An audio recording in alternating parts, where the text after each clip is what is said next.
This is Less Than Zero. Less Than Zero. Hey, what's up, everyone? Welcome to another episode of the Less Than Zero podcast. Thanks for being here. So to keep it 100, we were talking amongst the room before we started recording the best way to attack this and talk about it.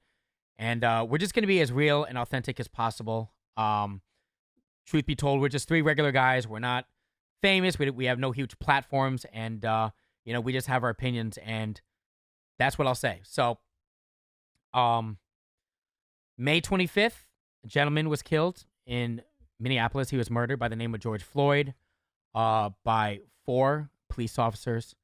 One is in custody, was arrested. Derek Chauvin. Is it Chauvin, Nile? I think so. His name is spelled kind of weird. Chauvin. For third-degree murder and manslaughter, and then 3 are, to be honest, I don't know what's going on with the other 3, and it's caused, me and Niall were talking about this yesterday on the phone. It's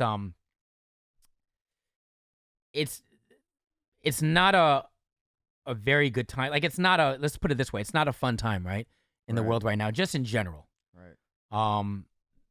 With COVID-19, that situation going on, and we thought that it was going to kind of scale down. Mm-hmm. Then this situation happens. I don't know, man. I throw it over to you.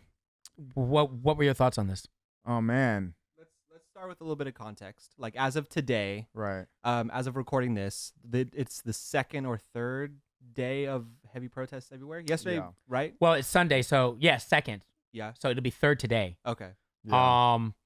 Yeah, I mean, sure. I mean, So last night was probably one of the more, I don't want to say active, but there were more protests there was pretty much a protest in every city in America, as well as one in Germany. everywhere. And everywhere. There was one in Tokyo. Tokyo? Yeah, but it wasn't connected to George Floyd. There was something else. There was Just something different. some protest? other police brutality happened to some Kurdish guy. Oh, really? Yeah, like he didn't die, but like I guess he got his windpipe crushed or something like that. Wow. And so anyway, it was saying Tokyo against racism. Interesting.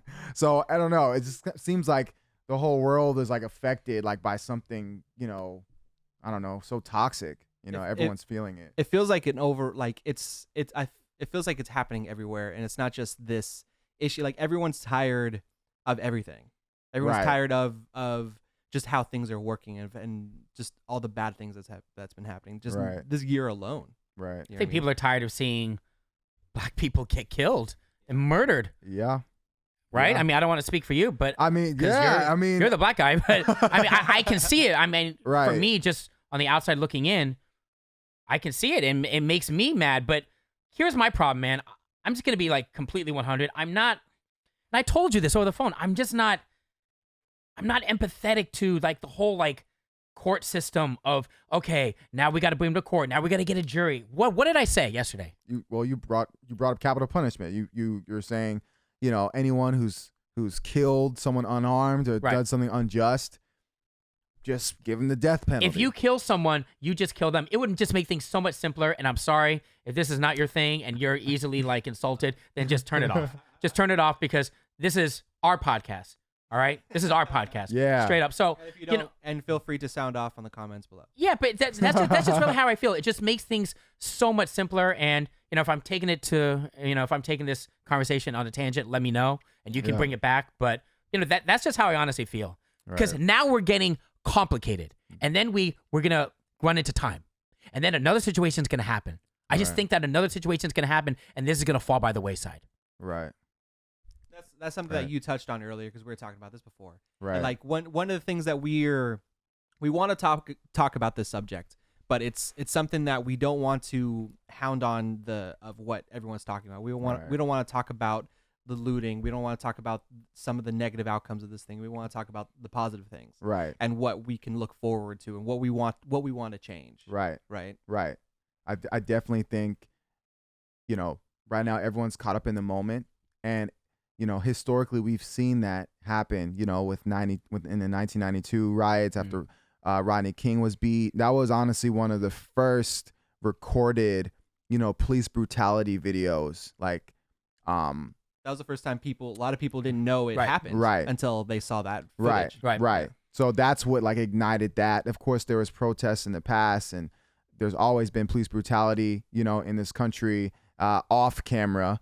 I can't even imagine, but, you know, it seems that this has been a consistent problem, and people protest, we get passionate, and then we get caught back into our lives. And, you know, some people who are black, you know, like myself, we have to go back into the reality outside of like the revolution that's kind of happening right now. People are looking at that, and they're caught up in the moment. But we have to look at what can we do after the protests are over. You know, I definitely support protest, but it can't be the only thing. It's a part of the movement for change, you know. So like what you said, there has to be actual action. There has to be legislation. Right. I saw someone, I wish I can give the right credit, but someone tweeted that this year we'll need the biggest youth voter turnout of all time for things to change. And that's realistically, as well as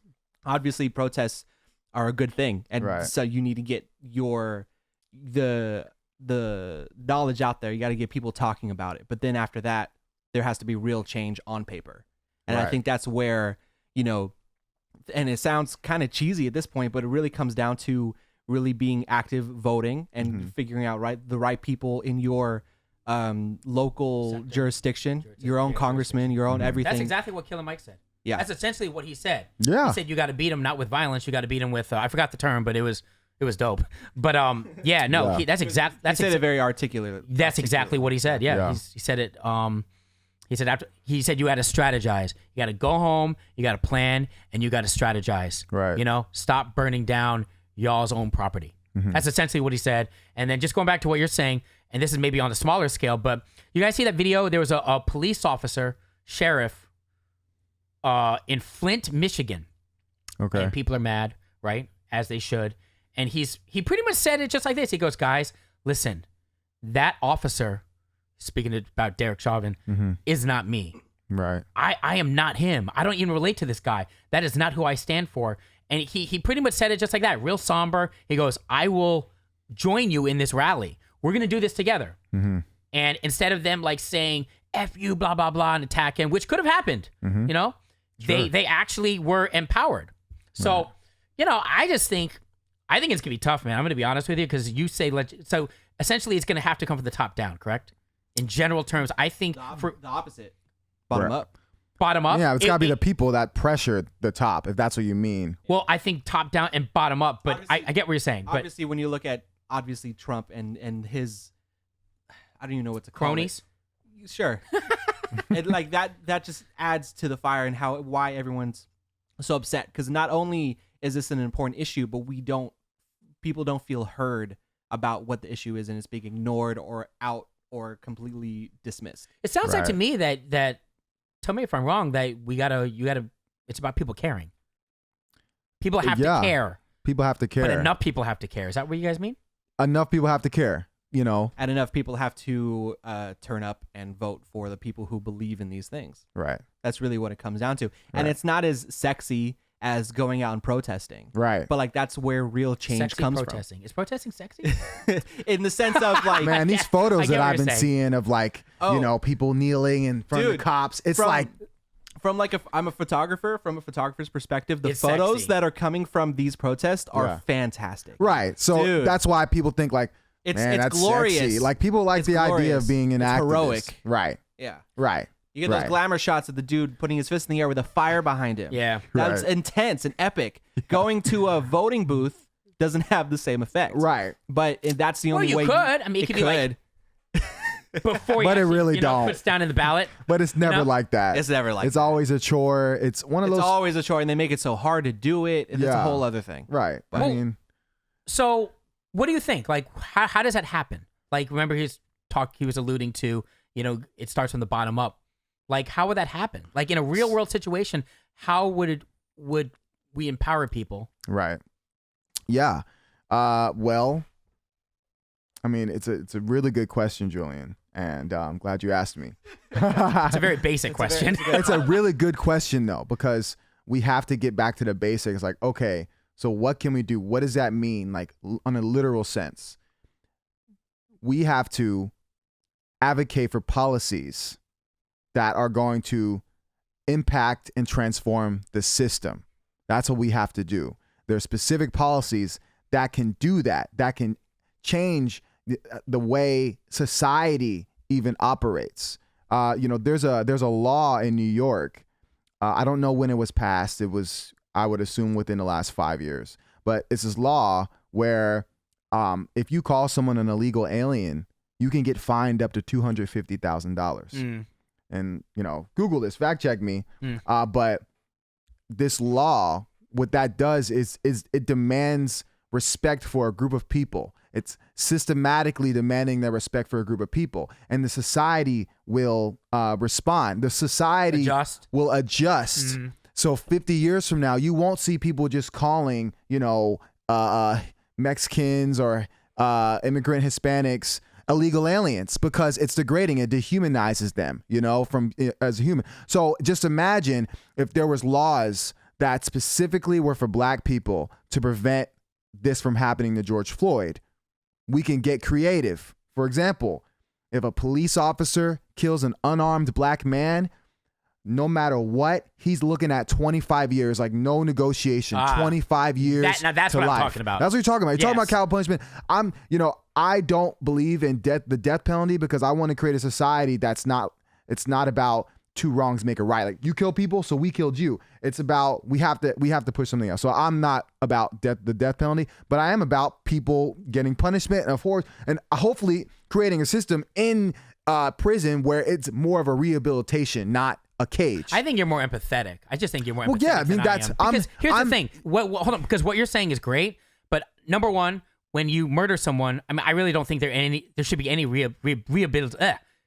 rehabilitation right there. But also, I also think about the space, the money that it costs to keep that person in jail. I'm looking at all that. Again, it depends on the crime, but a crime like that, I really don't think there's no conversation there.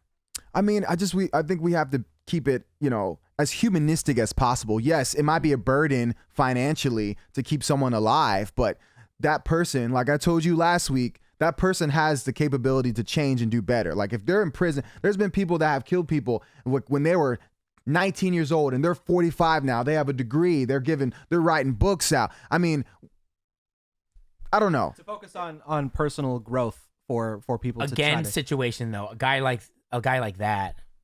Derek, What? He's not about David? Derek. Yeah. The guy who killed George Floyd? Yeah. What about him? I don't think there's any hope for him. That's just what I think. I think there's hope for everybody. I think there's hope for everyone. That's my underlying thing. We disagree on that, but at the end of the day, he needs to be punished. So there needs to be consequences, right? That's a better word.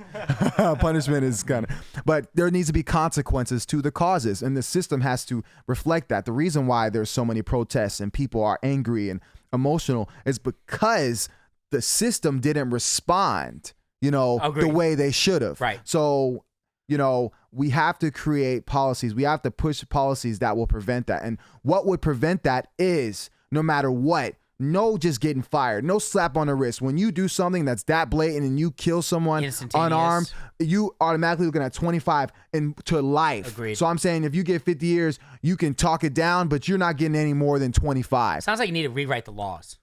Yeah, the laws need to be rewritten. Specifically for this situation. Specifically for the situation, specifically for a group of people that are disproportionately killed unarmed. What that would do, it sets a tone for cops, any cop with any views, whether they're Republican, conservative, liberal.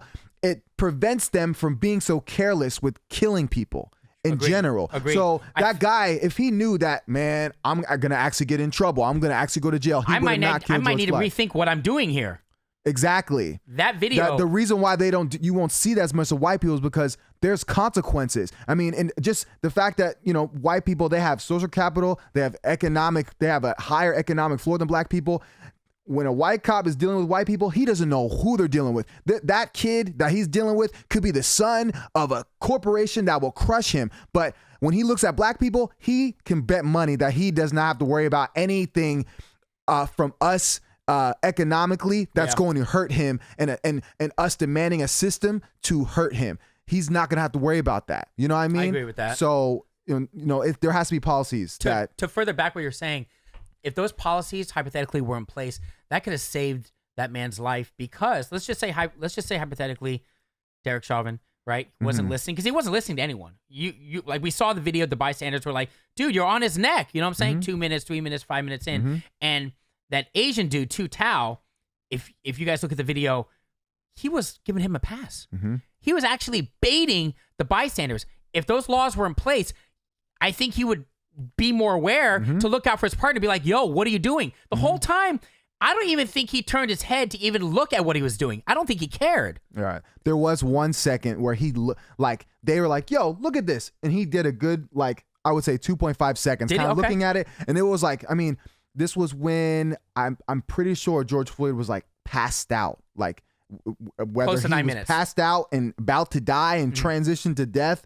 It was when he wasn't talking and begging for his life. I remember that Asian guy, he looked and then kind of just went back to back up.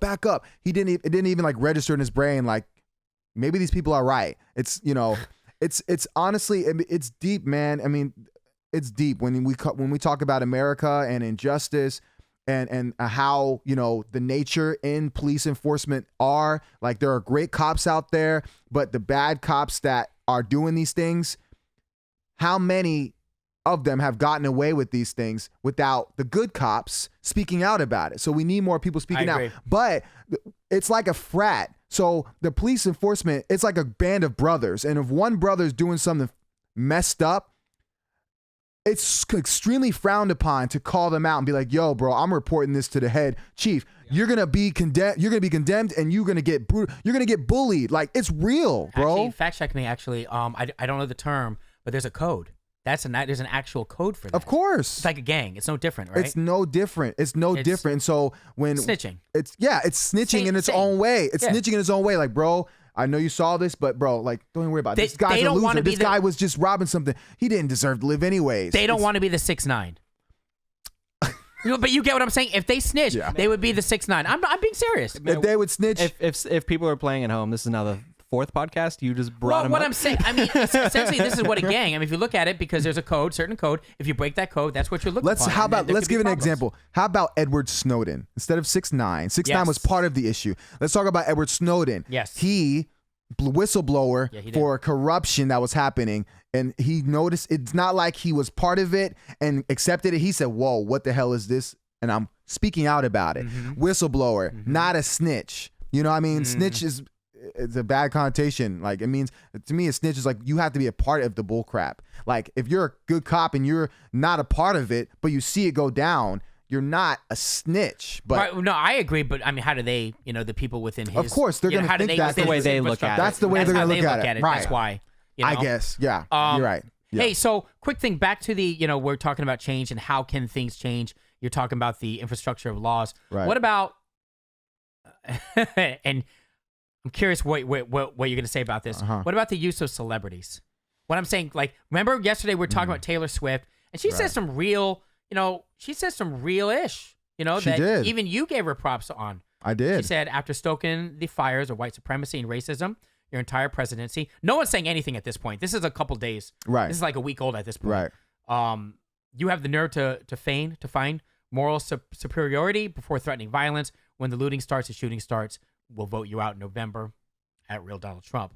So she has people are saying that just based off her influence, she could actually sway the decision making majorly, like by huge percentages. So what about the use of, you know, celebrities, celebrities' voice, exactly, right, using their stages, but really on a consistent level, on a very real level, right? You think that can make a difference? Of course, I think that. I mentioned this in a couple podcasts ago. I said, you know, what are the point of celebrities? I believe celebrities should use their voice or give us money. That's how I see it. I mean, you have a platform that's so large, you know, where you can make think about it. Tory Lanez, his what was it called? Quarantine Radio had how many viewers on that? A lot. And then, or like 6ix9ine had 2 million viewers on like bull crap, right? If celebrities use their voice to pressure politicians, it's not just like, oh, speaking out about injustice and it's a tweet. You know, that's great what Taylor Swift did, but like let's push it even more forward. Like really get active. And I don't think this society, we have to really just be politically educated. I think so many of us, it's almost like cool to not be politically educated. And other places like Japan, Korea, youth are politically educated. That's the only way that things are going to get done. If we're not politically educated, all these people with their own agenda, they're going to pull the rug underneath us. So, but yes, celebrities should be using their voice to speak out on injustice. You know, especially celebrities, like for this specific situation, like black people getting killed. If you're a celebrity and you make hip hop music and you're not black, or even if you are black, you make money off of black people, you need to speak out about this, you know? So the ones that aren't, I'm looking at y'all. Like I'm looking at them. But here's the thing. I mean, it's Sunday now, and I haven't seen anything from... I mean, I made a list. Have you seen anything from Drake? You made a list?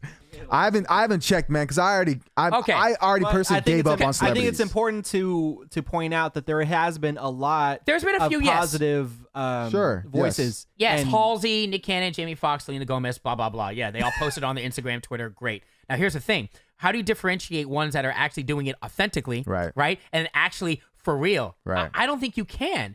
But unless you can sort of tell based on what they're saying. I think it's got to be more than a tweet. It's for sure. I think it has to be more than a tweet. You know what I'm saying? Like Kim Kardashian just posts.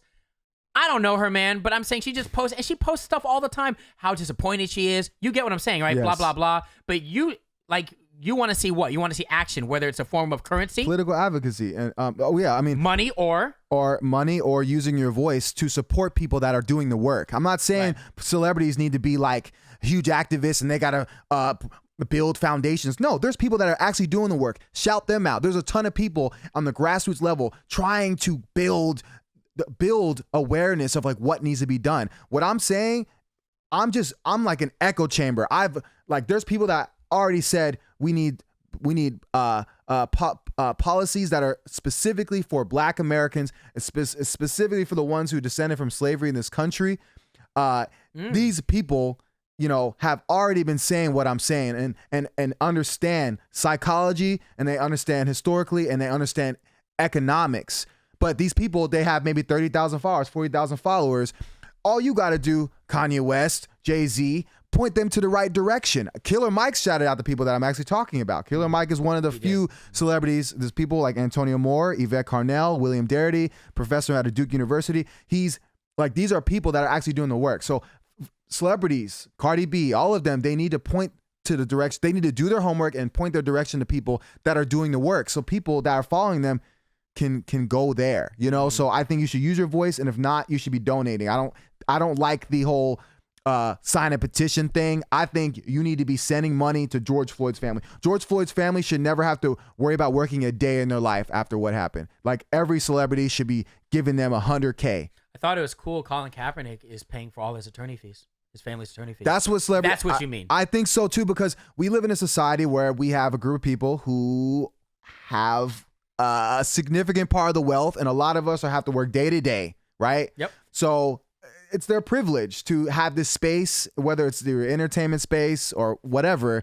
It's their privilege where they have all this money and they can go fly private jets and go places and all that. But I think there's certain times when there's just things that aren't wrong, you have to, just out of a humanistic, you know, way, you gotta do something in your power. It can't just be a tweet, man. It can't just be an Instagram post. Agreed. Like you have to.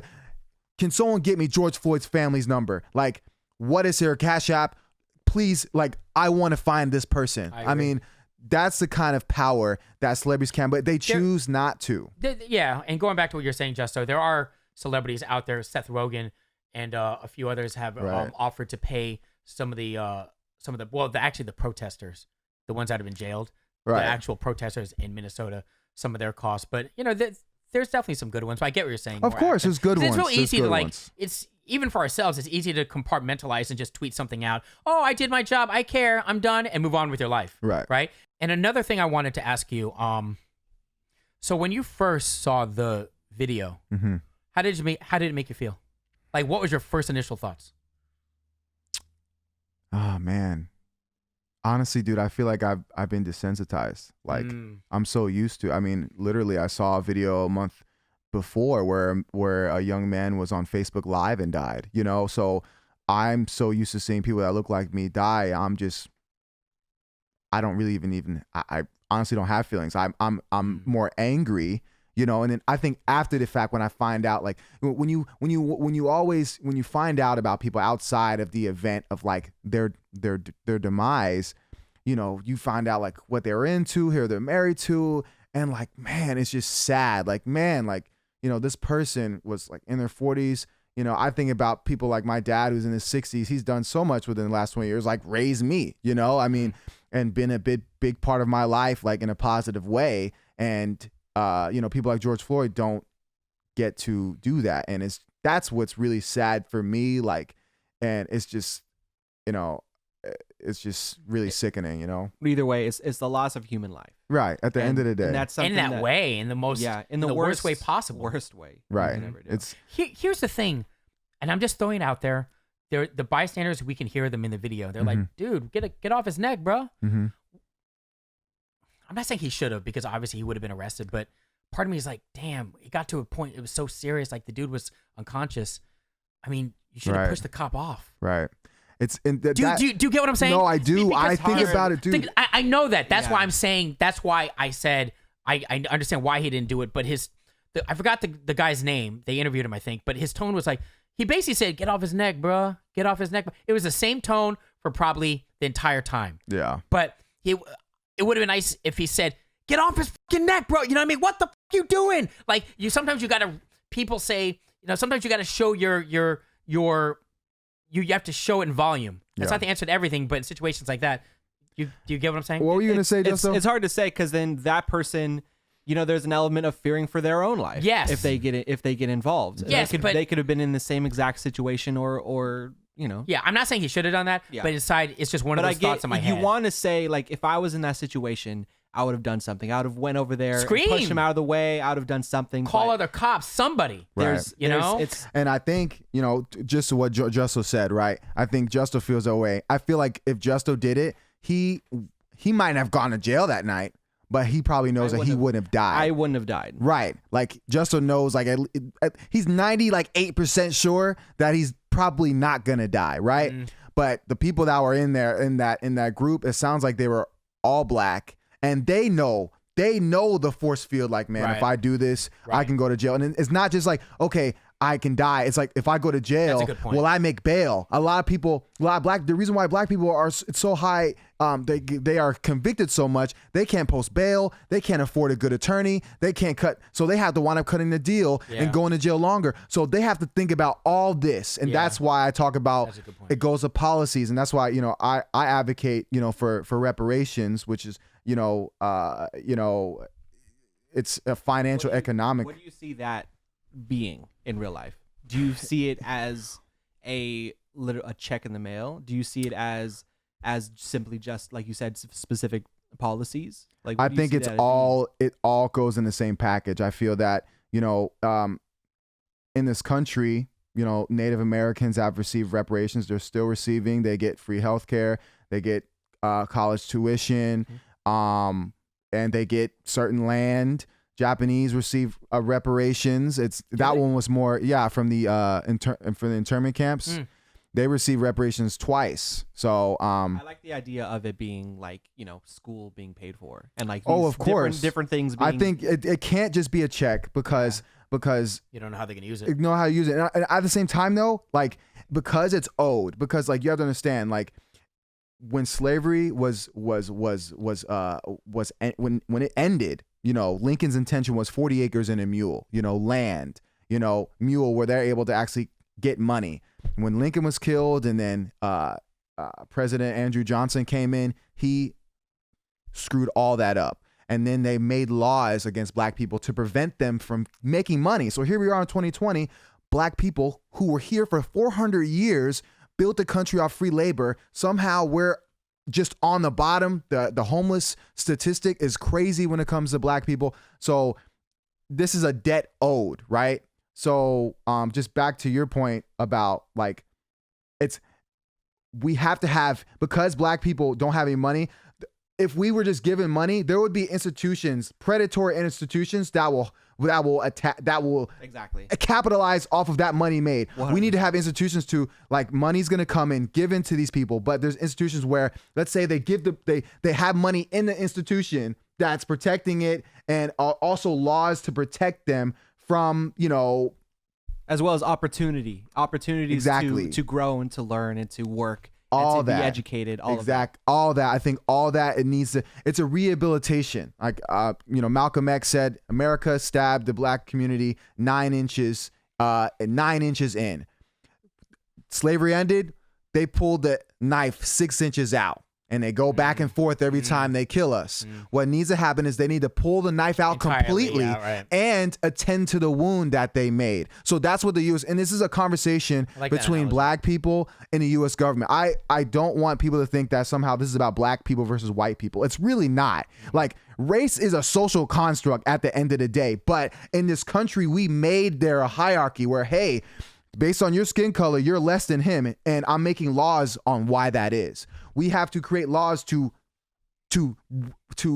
flip that, to counteract it. Exactly. So there was laws that were specifically down to put black people down. There needs to be laws that put black people up and able to maintain, because, bro, it's deep, man. Like, by 2050, like, black America will not be able to keep up with the inflation of America. Every year, America gets about 2.5 or 3%. Right. And like I told you, generational wealth. There's generational wealth that's passed down for most people, you know, at least people that have been here for a long time in America. So, I mean, I don't know how long I just talked, but that's this is that's good. the underlying. Beautifully spoken. Thank you, bro. So that's the underlying thing, and reparations goes into policies where they protect black people. They make laws like that law in New York, but more aggressive, where if you get killed by a cop unarmed, blank, 25 years, 30 because years, of the historic, because of everything's happened historically. I understand that. And then let's give an example. Amy Cooper,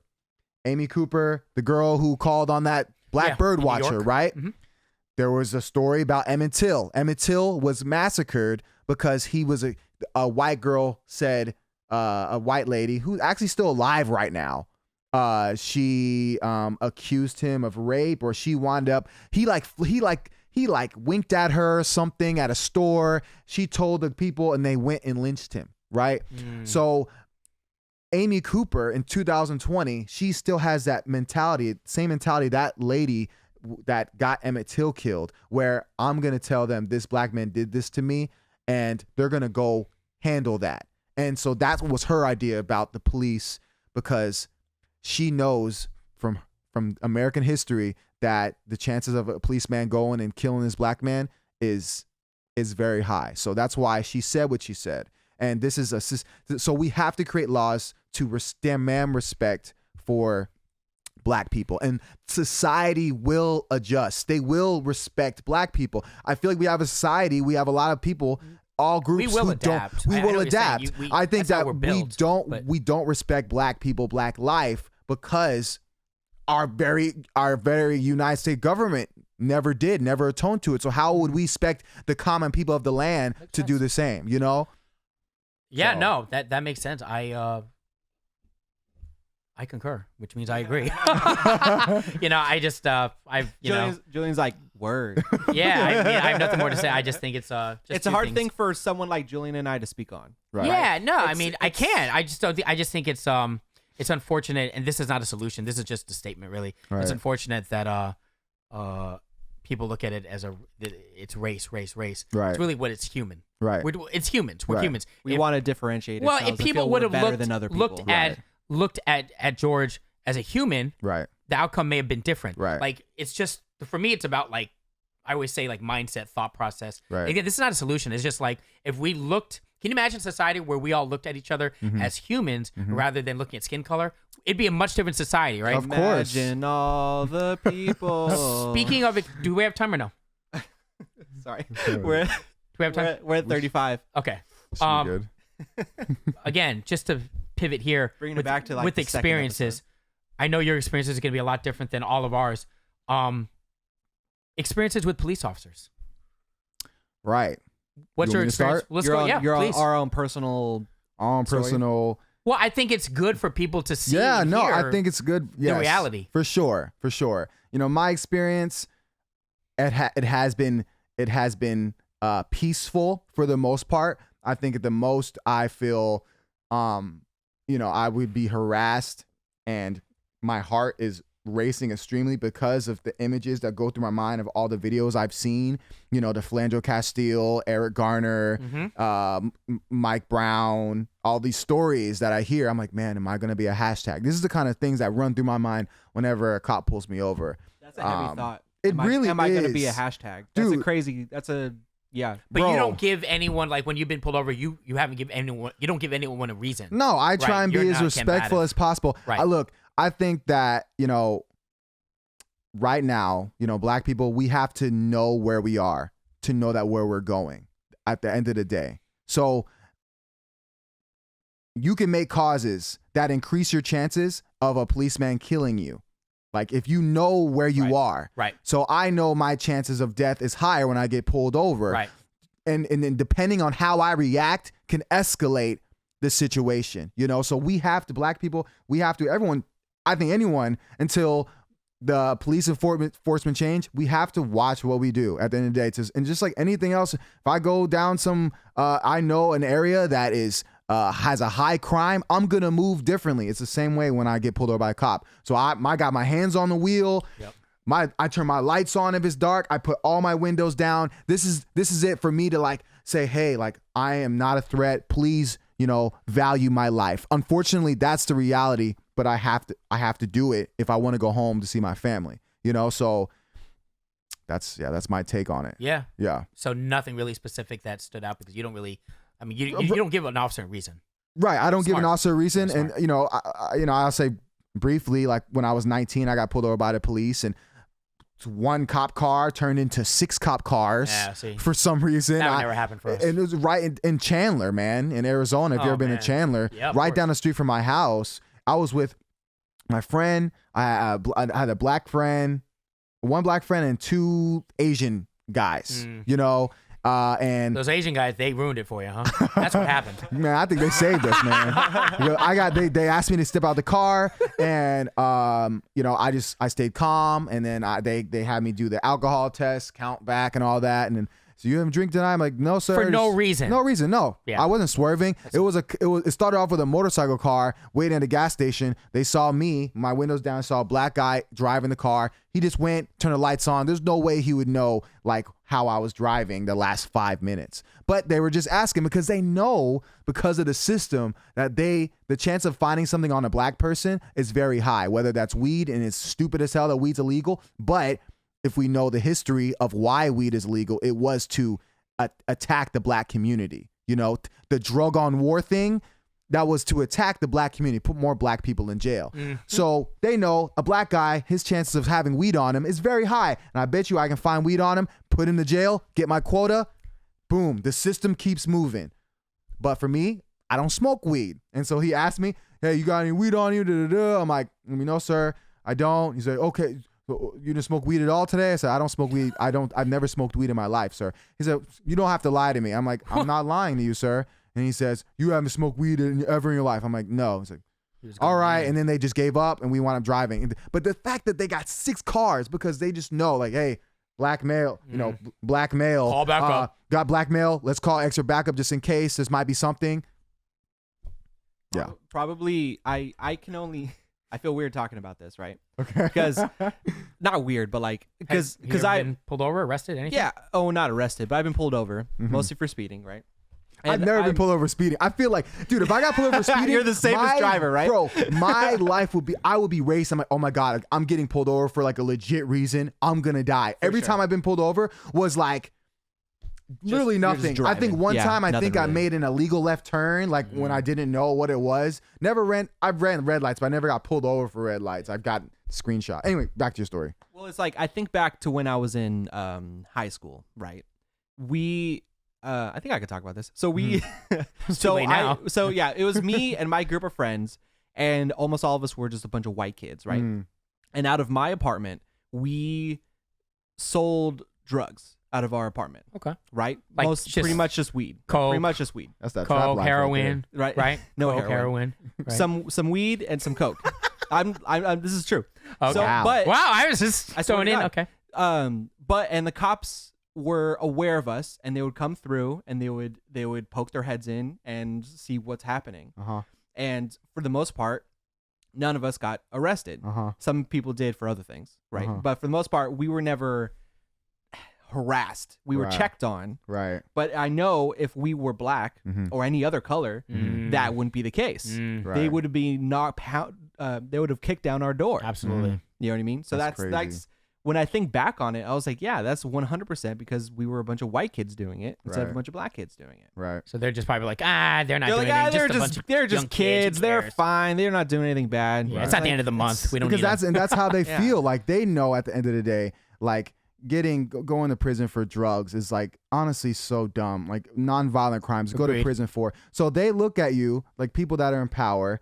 They look at you like they're your kid. Like they'll look at you and you'll remind them of their cousin or their son. Yeah, so when they're exactly. arresting you, they're gonna think their son. When they look at a black guy, they're gonna think of a delinquent that they don't have that. So Yeah, exactly. it's a it's a systemic crazy. thing, man. It's deep. And part I've of been America. I've been pulled over for speeding before, and I was going like 85 going across the San Mateo Bridge. Oh, it's not bad. And And like- that bad over San Mateo Bridge? Yeah, Well, 85 into it's- 65. That's yeah, yeah. so like it's it was Oh, okay. speeding, and like the dude, I was polite, and like instead of giving me like a $500 speeding ticket, my ID didn't have my current address on it, so he gave me a fix-it ticket for my address being wrong, which was like $25 instead of a speeding ticket, which is $500. Right.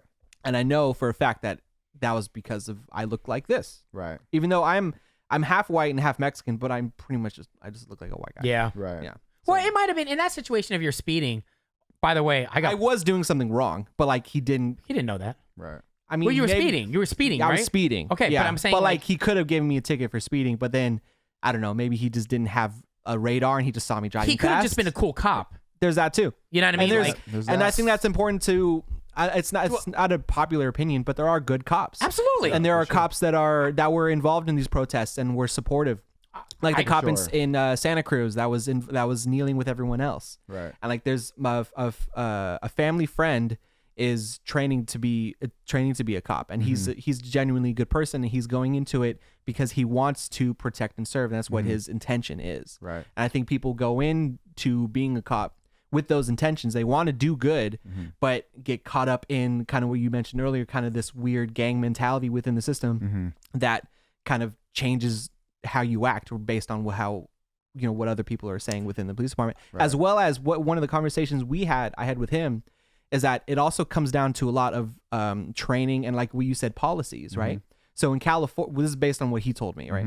So in California, cops are trained in these situations. They have policies within within the police department to handle situations as nonviolent as possible. Obviously, it still happens, but Right. they're trained to not do that, and there's things in order to try to prevent things happen. Right. Other states don't have those policies. They don't have they don't train their officers to not escalate. Right. And that's where you see situations like this happen over and over again in states and in counties and everything else that don't properly train police officers to de-escalate. Right. And that's where you Right. run into these. And I think that this could be this is probably my own opinion, and maybe I think there's people that think the same way, but I feel that when you have a duty to protect people's life, and also you have the capability of ending people's life, right? And then we see how tough it is to become a doctor, and I'm not saying that should be the same exact path for a police officer, but I just know how much easier it is to become a police officer, and I feel like that matters. People that are passionate about making the community a better place, That's a good instead of someone who's like, man, I just want to beat some people's ass. And There's definitely I wanna, that. There's definitely There's a lot that. of And that. that's what I'm saying. We got to reduce that. We got to keep the cool ass cops that actually want to de-escalate situations and just be cool in their communities, instead of the people that just want to beat up people. Because I've seen so many videos where black people aren't dying, but they're getting their ass beat. Right. Just Same. that are handcuffed. So we got to like have this thing. Also, another thing I would be cool in politically is a cop has to live in that community to serve that community. Most of the cops that go to these black communities, they live up in, like, for example, Walnut Creek. But right, no, I get that. But I'm then in a real world situation. What if there's not enough in that community, or there's none? I mean, that's why you got to hire. I'm not saying. I mean, there's always, if they want to do it. Well, yeah, there's going to be cops. There's for sure. And if that's the thing, that's when reparations comes in. Because if you're talking about the black communities, we have to have people that can afford to go to school and go through the proper, customs to become a police officer. So that would be part of the whole thing. But the goal should be is if the cop lives in that community, he will know the residents that live in that community, and he'll know who's bad, who's a bad egg, who grew up with abusive mom. They have more empathy for that human life. But you have someone living in Walnut Creek come down to West Oakland, and he can't relate. He's just gonna see a bunch of people he never seen before in his life, and he'll go back to Walnut Creek and everything's cool. Just like that guy Derek, he doesn't live in the community that he killed George Floyd in. So it creates a more cohesive relationship with law enforcement and the people when law enforcement actually lives and goes to the store on their off time. A part of the community. A part of the community that they're protecting. Exactly. So 100%. That there needs to be policies that push that more. You know what I'm saying? Instead of sending in, sending in the troops. Yeah. You're like, hey, go handle that. We got a call. They got to drive. Because that's our solution for everything when things escalate to a certain level. I get it. Right. Right. I understand. What was I going to say? We're 50. Getting close? What are we in? 50 minutes? Maybe we should start thinking of, how do we want to end this conversation, right? What do we want to? What do we want? Yeah, people everyone should say their piece. Take away from this conversation. You know what I mean? I was just gonna build on build upon what you were saying. It comes down to power to me. You know what I mean? I think that there's good seeds and bad seeds with everything, and the problem is giving too much power to one. But then the whole conversation, then you can also argue that, well, what if you're in a situation where you actually have to defend yourself? Then you need that certain amount of power, right? But maybe limiting power. I think that goes more to what you're saying, though, paralleling to what you're saying in regard to there needs to be certain constrictions, right? Right. Yeah. So I don't know. Anyway, on that, there you go. I would say you want to say? I would say, obviously, just coming from my perspective, that I think the majority of people are eager for change and they want better for everybody across the board. Right. And I just encourage people to really do research on local government and going out there and voting, register to vote. And I think that's the biggest thing that any one person can do right now. Right. Let me add one more thing. I think there's also a good amount of people that actually don't care. Of course. Exactly. Is that bad to say? I'm sorry. And unfortunately it's true, but that's why the protests are good, is to try to change people's minds. But I'm saying if people are not directly affected, I don't think people are emotionally connected to this. Well, I'm saying in general. So no. Yeah, you're right. Go ahead. There's always going to be a percentage of people who just don't give a damn. But when you think about the civil rights, that movement, it was not all of America that had to wake up for that change to happen. It was a group, a good portion. I don't know how many millions of people were involved, but it did not reflect the population of America. A good number of people, they all had one goal: desegregation and less racist policies that are holding them back from being real citizens in this country. They all went and fought for it, right? So not everyone has to be included. We shouldn't, if people don't want to be involved with it, there's enough people that are down to make a better place. Imagine this, though. Imagine, let's just, in simple terms, what if there's you have 5 different groups of friends? What if one of them actually gave a shit, right? And they actually led the charge? Be like, guys, listen, this is important to me. I want to share this with you. And it becomes I don't know, you ever heard that term? What is it? You lead by example. Couldn't it be as simple as that too? And that's another thing get the message. Yeah. Go ahead. And that's another thing that a lot of people say, what can I do? Right. And that's a good example of what one person can do. Right. Is just in your circle. Because I think your peers follow, be like, wow. Yeah, talk about it. Sure. Engage in people. Get them to think the way, to think the progressive way. Or at least you tried. At least try. Right. At the very least. Anyway, Niall, go ahead. Sorry. Exactly. Yeah. Let's see. What would be your ending statement? My ending statement. Your well, truth. let's see. We started this conversation about how this all started, why we're even having this conversation right now, and then people that are speaking out and protesting and using their voice. So I would tell anyone that's listening to keep this energy after the protests die. So when your emotions, are, chilling out again and you're, back to rest mode and back into your life, especially those who, aren't Black and, they don't have to deal with that reality,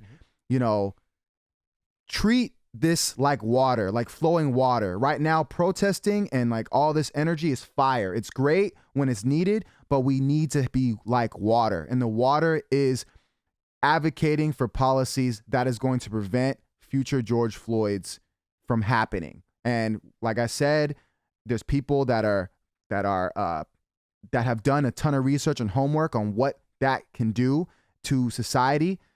Like I said, a Black agenda and in reparations for ADOS, or American Descendants of Slavery, and just being engaged politically, being politically educated, and really having a deep sense of humanity and understanding that when you help, when this happens, when we change this situation for Black people, it's going to make America a better place. It's going to make the world a better place. It's going to actually, America is going to be making a statement, something that should have been dealt with. It's going to make the world a better place. So beautifully said. Thanks, guys. You've that was great. You've been watching Avatar a lot, huh? Oh yeah. Dude, Avatar. Just why? Is it I grew up Buddhist, bro. The water. Oh, is that what it was? Yeah. That was, I so think, be less like Zuko and more like Katara. Yay, there you go. There you go. Dude, you gotta watch Avatar. Go to Netflix. Yeah, man. It's not a That's really rom-com. good. I don't really relate to it. It's Man, beautiful. and you'll also tap into, It's hella the funny, East too. Asian it's great. roots. I learned in your Don't life. get It me taught started. me That's a whole about different chi. podcast. I'm Asian, but I'm not pro. Hey, you know what I'm pro people. Okay. All right, that's a start. All right, word. All right. Rest in peace, George Floyd, his family. Yes. Please take what you hear seriously and Please donate, and I think we should put a link to it in Yes. the description of the Absolutely. video. Yeah, for yes, sure. we will do that. Drop a comment, and thank you for the time. Till next week.